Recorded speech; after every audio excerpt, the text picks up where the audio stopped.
আসসালামু আলাইকুম। দেশ উপবাস থেকে যারা আমার এই ভিডিওটি দেখছেন তাদেরকে অসংখ্য ধন্যবাদ। আজকে আলোচনা করব একটি বাড়ির প্লাস্টার করার কতদিন পর রং করতে হবে তা নিয়ে। এটা এক কথায় ওয়ালটা পুরোপুরি শুকিয়ে গেলে তারপর রং করতে হবে। এখন কথা হলো যে একটা ওয়াল পুরোপুরি শুকাতে কতদিন সময় লাগে? একটা ওয়াল পুরোপুরি শুকাতে 2 থেকে 3 মাস সময় লাগে, আবার অনেক সময় তার থেকে বেশিও সময় লাগতে পারে। এর কারণ হলো একটা বিল্ডিংয়ের ওয়াল প্লাস্টার করার পর কমপক্ষে 1 সপ্তাহ কিউরিং করতে হয়। আবার প্লাস্টার করার আগে কিন্তু ওয়ালটা ভালোভাবে ভিজিয়ে তারপর প্লাস্টার করতে হয়। তা প্লাস্টার করার কিছুদিন পর বাহির থেকে দেখা যায় যে প্লাস্টারটা শুকিয়ে গেছে, কিন্তু প্লাস্টারটা শুকিয়ে গেলেও ভিতরের ইটগুলো কিন্তু ভালোভাবে শুকায় না। ভেতরের ইট পুরোপুরি শুকাতে বেশ কিছুদিন সময় লাগে। তা আপনি যদি ওয়াল ভালোভাবে না শুকানোর আগেই রং করেন, মানে রং করার আগে অবশ্য সিলার করা হয়, তা যদি ওয়াল ভালোভাবে না শুকানোর আগে ওয়ালে সিলার মারা হয় তাহলে হয় কি ওয়াল একটা আবরণ পড়ে প্লাস্টিকের মতো।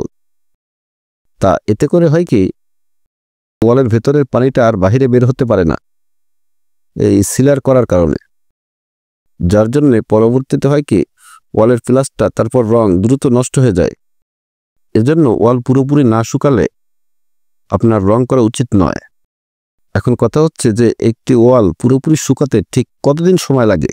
2 মাস নাকি 3 মাস নাকি তার আগেই শুকিয়ে যায়? এটা কিন্তু ঠিক অ্যাকুরেট সময় কেউই জানে না। এটা একটা ধারণা করে বলা হয় যে 2 থেকে 3 মাস সময় লাগে প্লাস্টার শুকাতে। তা আপনি কিভাবে বুঝবেন যে এখন ওয়ালটা পুরোপুরি শুকিয়ে গেছে, এখন রং করা যাবে? তা সেজন্য আপনি একটা কাজ করবেন, সেটা হচ্ছে যে আপনি একটা ড্রিল মেশিন দিয়ে আপনার বিল্ডিংয়ের ওয়ালে একটা ফুটা করবেন। যদি দেখেন যে ফুটা করার সময় নরম নরম লাল লাল কাদার মতো বের হচ্ছে, তাহলে বুঝবেন যে ওয়ালটা এখনো শুকায় নাই, ওয়ালটা এখনো ভেজা আছে, রং করার সময় হয় নাই। আর ভেজা ওয়ালে ড্রিলও ভালোভাবে ঢুকানো যায় না। আর যদি দেখেন যে ফুটা করার সময় ইটের গুঁড়া শুকনো ধুলার মতো পাউডারের মতো বের হচ্ছে, তাহলে বুঝবেন যে ওয়ালটা শুকিয়ে গেছে। এভাবে আপনি সহজেই বুঝতে পারবেন যে ওয়ালটা শুকিয়ে গেছে। তাহলে আপনাকে আর অপেক্ষা করতে হবে না, আপনি রং করতে পারবেন। আর আরেকটি বিষয় আপনাদের জেনে রাখা ভালো, সেটা হচ্ছে যে একটি বিল্ডিংয়ের প্লাস্টার তারপর রং সবচেয়ে তাড়াতাড়ি নষ্ট হয় হচ্ছে বাথরুমের ওয়ালগুলো।